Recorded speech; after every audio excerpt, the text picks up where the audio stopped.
ఈరోజు పేపర్లో ఒక ముఖ్యమైనటువంటి విషయం అదేంటంటే 9 మంది పోలీసులకు ఉరిశిక్ష అనేటువంటి విషయం ఇక్కడ పేపర్లో రావడం అనేటువంటి జరిగింది. దీంట్లో ఏంటంటే కస్టడీలో ఉన్నటువంటి తండ్రి కుమారుల మృతి కేసులో మదురై కోర్టు సంచలన తీర్పు అనేటువంటి అంశంలో మనకు ప్రధాన శీర్షిక రావడం అనేటువంటి జరిగింది. ఇది తమిళనాడులోని సత్తాన్కులం పోలీస్ కస్టడీలో తండ్రి కుమారులు మృతి చెందిన కేసులో 9 మంది పోలీసులకు మదురై న్యాయస్థానం ఉరిశిక్ష విధించడం అనేటువంటి జరిగింది. ఎందుకు ఉరిశిక్ష విధించారంటే వీళ్ళు లాక్డౌన్ కొనసాగుతున్నటువంటి టైంలో 2020 జూన్ 19 తారీఖున ఈ సత్తాన్కులంలో ఒక సెల్ ఫోన్ మొబైల్ షాప్ నిర్వహిస్తున్నటువంటి జయరాజ్ అనేటువంటి వ్యక్తిని పోలీసులు సత్తాన్కులం పోలీస్ స్టేషన్ పోలీసులు అరెస్ట్ చేసి కోవిడ్ నిబంధనలు ఉల్లంఘించారని చెప్పి ఆ కారణంతో పోలీస్ స్టేషన్కి పట్టుకొని వెళ్ళారు. వేరే సంఘటనలతో జయరాజుకు ఉన్నటువంటి విభేదాల కారణంగా పోలీసులు దాన్ని మనసులో పెట్టుకొని తన తండ్రిని తీసుకుని వెళ్ళి కొడుతున్నారనే ఉద్దేశంతో మరి ఫినిక్స్ అనేటువంటి అతని కొడుకు కూడా పోలీస్ స్టేషన్కి వెళ్ళడం అనేటువంటి జరిగింది. ఇద్దరిని కూడా అరెస్ట్ చేసి రాత్రంతా పోలీస్ స్టేషన్లో పెట్టుకొని రాత్రంతా అతన్ని హింసించి కొట్టి వాళ్ళ కుటుంబ సభ్యులు వచ్చినప్పటికీ వాళ్ళకు అప్పగించకుండా పొద్దున అప్పగిస్తాం వాళ్ళకు బట్టలు తీసుకొని రా అని చెప్పి ఆ బట్టలు తీసుకొని వచ్చినాక ఆ బట్టలు తొడిగించుకొని సత్తాన్కులంలోని ప్రభుత్వ ఆసుపత్రికి తీసుకెళ్ళి అక్కడ తర్వాత కోవిల్పట్టి అనేటువంటి న్యాయస్థానానికి మెజిస్ట్రేట్ ముంగట తీసుకుపోయి అక్కడ మెజిస్ట్రేట్ ముంగట హాజరుపరిచి ఆ తర్వాత అక్కడి నుంచి కోవిల్పట్టి సబ్ జైలుకి తీసుకెళ్ళి అక్కడ జ్యుడిషియల్ కస్టడీలో ఉంచడం అనేటువంటి జరిగింది. అయితే ఉంచిన తర్వాత జూన్ 22వ తారీఖు నాడు ఫినిక్స్ తనకు తలకు తీవ్రమైనటువంటి గాయాలైన కారణంగా అపస్మారక స్థితిలోకి వెళ్ళి ఆ తర్వాత ప్రభుత్వ ఆసుపత్రికి తరలించిన తర్వాత అక్కడ ఆయన చనిపోవడం అనేటువంటి జరిగింది. ఆయన జూన్ 22వ తారీఖు నాడు చనిపోతే మరుసటి రోజు జూన్ 23వ తారీఖు నాడు వాళ్ళ తండ్రి జయరాజు కూడా చనిపోవడం అనేటువంటి జరిగింది. ఇద్దరు వ్యక్తులు మరణించారు. అయితే ఈ ఇద్దరు వ్యక్తులు మరణించిన తర్వాత ఊరుకుంటుందా సమాజం?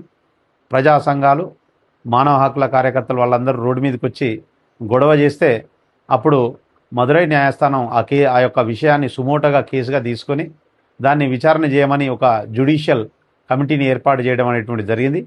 ఆ జ్యుడిషియల్ కమిటీ ఏదైతే ఎంక్వైరీ చేస్తున్నటువంటి విచారణ చేస్తున్నటువంటి సందర్భంలో అక్కడ లోకల్ పోలీసులు తమకు సహకరిస్తలేరని చెప్పి వాళ్ళు అనడంతో ఆ కేసుని మరి సిబిఐకి అప్పగించడం అనేటువంటి జరిగింది.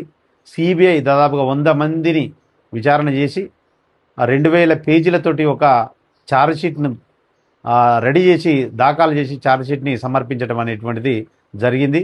ఆ ఛార్జ్షీట్ను చదివినటువంటి న్యాయమూర్తి చాలా తీవ్రమైనటువంటి మనస్తాపానికి గురి కావడం అనేటువంటి జరిగింది. ఎందుకంటే ఇద్దరి తండ్రి కొడుకుల్ని బట్టలు లేకుండా ఎదురెదురుగా నిలబెట్టి కొట్టి వాళ్ళని తీవ్రంగా గాయపరిచి వాళ్ళు చేయడం అనేటువంటి జరిగింది. వీళ్లకు యావజ్జీవ కారాగార శిక్షను అలాంటి వేస్తే సరిపోదు, వీళ్ళందరికీ ఉరిశిక్ష పడాలని చెప్పి ఉరిశిక్ష చేసి ఒక ఇన్స్పెక్టర్కి 3 ఏఎస్ఐలకి ఒక హెడ్ కానిస్టేబుల్ 5 మంది కానిస్టేబుల్లకి వీళ్ళందరికీ కూడా ఉరిశిక్షను విధించడం అనేటువంటిది జరిగింది.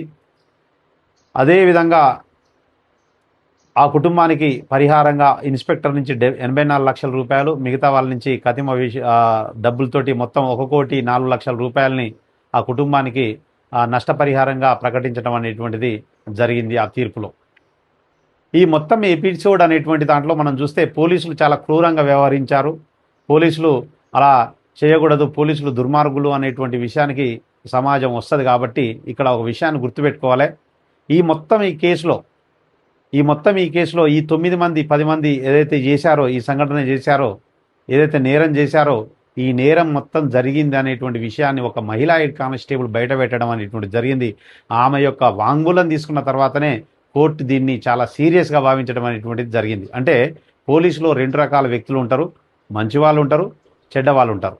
కాబట్టి మనం ఏదో సంఘటన జరిగిందని చెప్పి పోలీసు వ్యవస్థ మొత్తం మంచిది కాదనేటువంటి ఉద్దేశానికి రాకూడదు.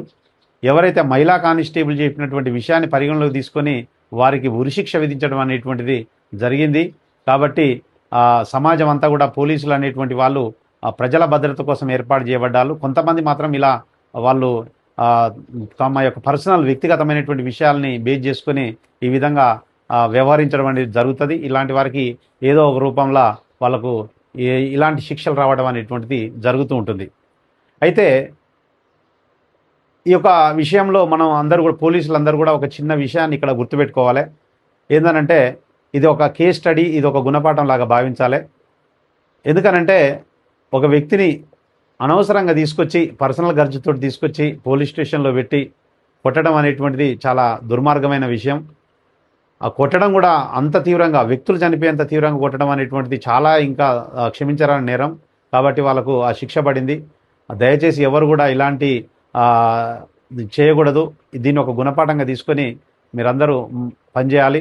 ఆ సమాజం కూడా పోలీసులు చేసినటువంటి దాన్ని ఖండిస్తూ ఆ మహిళా కానిస్టేబుల్ లాంటి వాళ్ళు చేసినటువంటి దాన్ని కానీ సిబిఐ విచారణ కానీ మనం చాలా కొనియాడాల్సినటువంటి అవసరం ఉంది. ఇలాంటి శిక్షలు ఇలాంటి విషయాల్లో ఇలాంటి శిక్షలు విధించినటువంటి మన న్యాయస్థానాన్ని అందరం కూడా గౌరవించాలని మనస్ఫూర్తిగా కోరుకుంటూ థ్యాంక్ యూ ఎవ్రీవన్.